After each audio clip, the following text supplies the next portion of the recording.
আর এখন নায়িকা পটানোর কিছু নাই তো, কারণ আমার একটা বউ আছে তো, শরিয়া মোতাবেক আইন মোতাবেক আমি তো একটা বউ নিয়ে নিচ্ছি, ঠিক না? কারণ আমি বিয়ে করার সময় তো আমি কবুল বলছি 3 বার এবং জোরে জোরেই বলছি। তা আমার এখন আর নায়িকা পটানোর কোনো স্কোপ নাই। অভিনেতা না হলে আমি ভবগুরু হতো না। আমার পছন্দ ভবগুরু হয়ে থাকে, মানে যাযাবর যাকে বলে, যাযাবর হইলে অনেক জায়গায় ঘোরা যায়, এটা না হইলে আমি যাযাবরই হইতো। ভালোই লাগতেছে আসলে। আমি তো কখনো কোনো রেস্টুরেন্ট ওপেন করি না, মানে কোনো ওপেনিং আমি যাই না, এটা আমার হয় না। তো একটা ইভেন্ট ম্যানেজমেন্টের একটা ছোট ভাই আছে, যেহেতু আমি ইভেন্ট ম্যানেজমেন্টের, তো আমার অনেক রিকোয়েস্ট করার কারণেই আসলাম। তো রোড সাইড কিচেন ওদের আজকে 4 নম্বর শাখা, এটা একটা মনে হয় মিরপুরে আছে, বসুন্ধরাতে আছে, মহৎপুরে আছে। তোরা আমাকে বলার পরে আমি বললাম আচ্ছা ঠিক আছে যাবো না, যেহেতু ভাই ব্রাদার আসলাম। ওদের ইন্টেরিয়রটা দেখে ভালো লাগলো, ওদের সার্ভিসও দেখলাম ভালো। খাবার এখনো খাই নাই, মানে বলছে খাওয়াবে, কখন খাওয়াবে এটা জানি না, যা খাওয়ার পরে বলতে পারবো যে কেমন খাবার। ভাই আপনি একা আসলেন, ভাবিকে নিয়ে আসবেন না? ভাবিকে তো বলে নাই, আমাকে একা বলছে। আর ভাবি তো আসলে নাট্য জগতের, মিডিয়া জগতের মানুষ না, এই কারণে আসলে। কেন পরে আরেক সময় আসবে, আজকে ওপেনিং হয়েছে, অসুবিধা কি?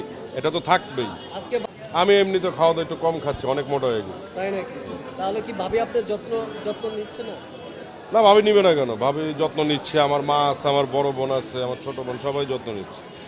তো বরাবরই বলছে আমি তো অনেক কাজ করি না, কারণ অনেক কাজ আমাকে নেয় না, সহজ কথা যেটা হয় না আসলে। ডিরেক্টর, আমার ক্যারেক্টার, আমার মানে ফেস কাটিং, আমার বডি স্ট্রাকচারের কারণে হয়তো মানে গল্পের সাথে মিলে না, দ্যাটস আমাকে নেয় কম, আমি কাজও করি কম। কিন্তু সবার সাথে আমার তো সম্পর্ক ভালো, আবার যখন ব্যাটে বলে মিলে যাবে তখন নিবে। আর সামনে এখন তো 2টা সিরিয়াল করতেছি, তো একটা ডিক্লেয়ার দিব যে খুব শীঘ্রই আমরা ব্যাচেলার পয়েন্ট শুরু করতেছি, ব্যাচেলার পয়েন্ট 5 খুব শীঘ্রই শুরু হয়ে যাবে আশা করি।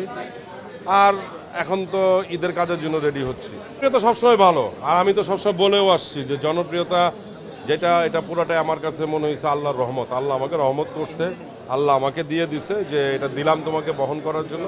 দেখি যতদিন পারি আমি ইনশাল্লাহ বহন করে যাব। না, আমি গান গাইতে পারি না, কিন্তু গানের খুব ভক্ত আমি। আমি অনেক প্রচুর গান শুনি, সব রকম, সেটা মেটাল হোক, হেভি মেটাল হোক, রক হোক, পপ হোক, রোমান্টিক হোক, স্যাড হোক, সবই শুনি। বাংলা, হিন্দি, ইংলিশ, যে কোনো একটা গান একটু।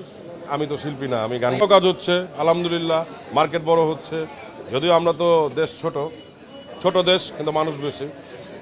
কাজের মান ভালো হচ্ছে, ভবিষ্যতে আরও ভালো হবে। ওই সুযোগে যদি আমরা ভালো কাজ পাই, আমিও যদি ভালো একটা ডিরেক্টরের সাথে কাজ করতে পারি, তাহলে আমার জন্য খুব ভালো হবে। দর্শকরাও ভালো কাজ দেখতেছে, ভালো কাজ পাবে সামনে ভবিষ্যতে, হুকুম দিবে বড় পর্দার সেদিন। আমার কোনো প্ল্যান না। আমি সবচেয়ে বড় কথা কি, আমি মানে পুরোটাই আল্লাহর উপরে ভরসা করে থাকি। আমি আল্লাহর উপরে, আল্লাহ আমাকে যেদিন যেখানে নিবে সেখানেই যাব আমি। অবশ্যই ভিলেন, কারণ আমি মোটা মানুষ, মানে হিরো মানে একটু হ্যাংলা পাতলা হইতে হয়, একটু চকলেট বয় হইতে হয়, দেখতে সুন্দর হইতে হয়। আমি দেখতে অতটা সুন্দর না, মানে ফিল্মের কিংবা নাটকের বিষয়ে যদি বলা হয়, মিডিয়ার ক্ষেত্রে আমি সুন্দর না। আমি ভিলেনের মতো চেহারা, আমি ভিলেন হইতে চাই। তাহলে তো আপনি নায়িকাদের পিছনে দৌড়াবেন এবং নায়িকাদের কিডন্যাপ করতে হবে। না, এখন আর ওই যুগ নাই যে নায়িকাদের পিছনে দৌড়াইতে হবে, নায়িকাকে কিডন্যাপ করতে হবে, ওই যুগ শেষ।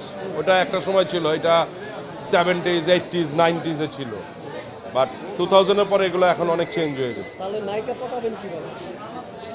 ওটা তো গল্পে পটানো হবে। সেটাই একটু আপনার কাছ থেকে। আমার ছেলে হয়েছে, মানে যে কোনো মানুষেরই সন্তান হলে সবাই খুব খুশি হয়, হ্যাপি। মানে এটা বললাম না, এটাও একটা আল্লাহর রহমত, তো এটা আল্লাহর একটা দান, তো অবশ্যই আমি হ্যাপি। কাজে বেরোনোর সময় পিচ্ছিকে বলে